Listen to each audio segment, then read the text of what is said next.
ચાલો આજે ગણિતની એક એવી મજેદાર ટ્રીક શીખીએ જે કોઈ જાદુ જેવી જ લાગે છે. ઓકે, તો ચાલો શરૂ કરીએ એક એવા સવાલથી જે જોઈને એવું લાગે કે આનો જવાબ કેલ્ક્યુલેટર વગર તો કેવી રીતે મળે? આ જુઓ, 53,472 આટલી મોટી સંખ્યાને 3 વડે ભાગી શકાશે કે નહીં એ પણ કેલ્ક્યુલેટર વગર કોઈ કેવી રીતે કહી શકે, ખરું ને? પણ જવાબ છે હા, બિલકુલ ભાગી શકાય છે. અને મજાની વાત તો એ છે કે આ જાણવા માટે ખાલી થોડી સેકન્ડ લાગે છે. પણ આ કેવી રીતે કામ કરે છે? આ કોઈ જાદુ નથી. આની પાછળ એક બહુ જ સરળ અને મસ્ત નિયમ છે. અને એ નિયમ છે 3ની વિભાજ્યતાની ચાવી. નિયમ બહુ સિમ્પલ છે. જો કોઈ પણ સંખ્યાના બધા અંકોનો સરવાળો 3 વડે વિભાજ્ય હોય તો આખી સંખ્યાને 3 વડે ભાગી શકાય. બસ આટલું જ. તો ચાલો 53,472 પર આ નિયમ લગાવીએ.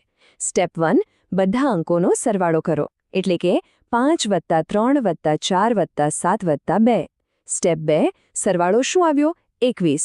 અને સ્ટેપ 3, શું 21ને 3 વડે ભાગી શકાય? હા, બિલકુલ. તો એનો મતલબ કે આપણી મૂળ સંખ્યા પણ 3 વડે વિભાજ્ય છે. તો આ તો થઈ ટ્રીકની વાત. પણ હવે એ સમજીએ કે આ જાદુ પાછળનું ગણિત શું છે. આ નિયમ કામ કેમ કરે છે? આને સમજવા માટે ચાલો આપણે કોઈ પણ 3 આંકડાની સંખ્યા લઈએ. માની લો કે સંખ્યા છે ABC. હવે આપણે જાણીએ છીએ કે ABCનો મતલબ A × B × C નથી. એનું અસલી મૂલ્ય છે 100A + 10B + C. કારણ કે A 100ના સ્થાન પર છે, B દશકના અને C એકમના. ઓકે, હવે થોડું ધ્યાન આપજો. આપણે આ જ સમીકરણને થોડું અલગ રીતે લખી શકીએ.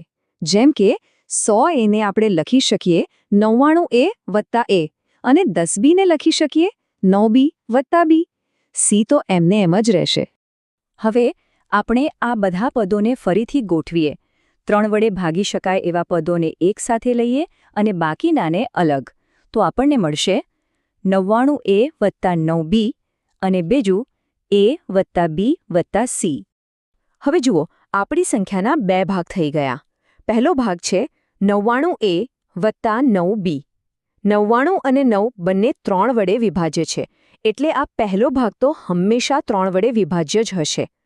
હવે બચ્યો બીજો ભાગ, A + B + C, જે બીજું કંઈ નહીં પણ સંખ્યાના અંકોનો સરવાળો છે. એટલે આખી રમત હવે બીજા ભાગ પર આવી ગઈ, કારણ કે પહેલો ભાગ તો 3 વડે વિભાજ્ય છે જ. એટલે આખી સંખ્યા 3 વડે વિભાજ્ય ત્યારે જ હશે જ્યારે બીજો ભાગ, એટલે કે A + B + C પણ 3 વડે વિભાજ્ય હોય. અને આ જ તો આપણો નિયમ છે. અને સૌથી મજાની વાત એ છે કે આ તર્ક ખાલી 3 આંકડા માટે જ નહીં, પણ ગમે તેટલા આંકડાની સંખ્યા હોય બધા માટે કામ કરે છે. ચાલો, આ નિયમ બરાબર સમજાઈ જાય એ માટે ફટાફટ 2-3 ઉદાહરણો જોઈ લઈએ.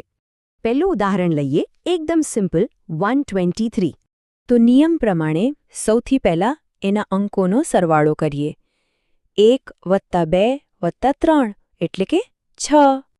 હવે 6 3 વડે વિભાજ્ય છે. એનો સીધો મતલબ એ થયો કે 123 પણ 3 વડે વિભાજ્ય છે. સિમ્પલ.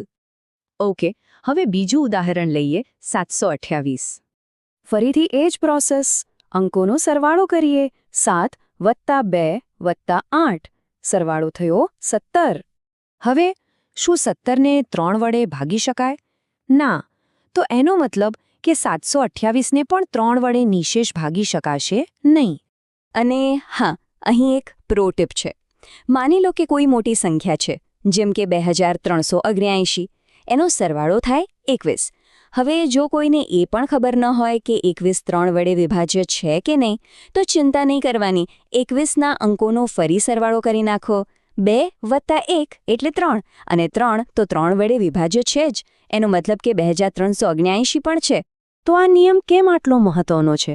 કારણ કે આ ફક્ત કોઈ જાદુઈ ટ્રીક નથી, પણ પરીક્ષાઓમાં અને મોટી ગણતરીઓમાં તમારો ઘણો બધો સમય બચાવી શકે છે.